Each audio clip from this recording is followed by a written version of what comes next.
ساعت 6 بجه مکتب می رفتم. برآمدم از مکتب رفتم، مکتب گفت چیسته سرمعلم تا بال نامده. پس که برآمدم آمدم تشناب، از تشناب بردن من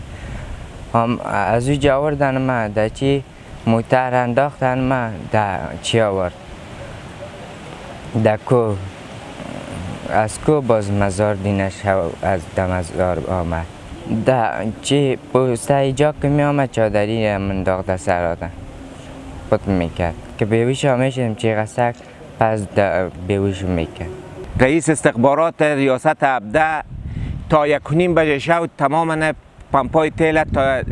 کامرایش چک کرده کتمه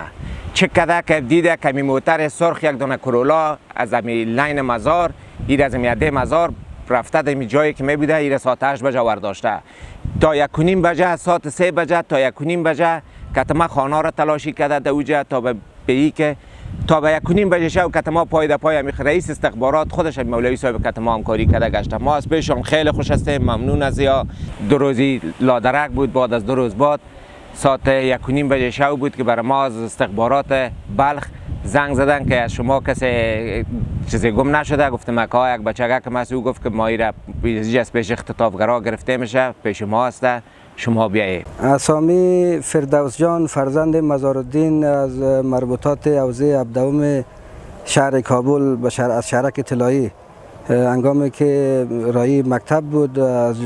طرف اختطافگران البته اختطاف میشه و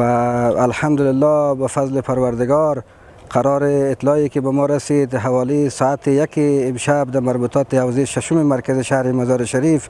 ما الحمدلله این اسامی فردوس جان مظلوم اختطاف شده را از چنگ اختطافگران آزاد و به نصرت الله متعال شما میبینید که پدرش از کابل طلب کردیم و به خانوادهش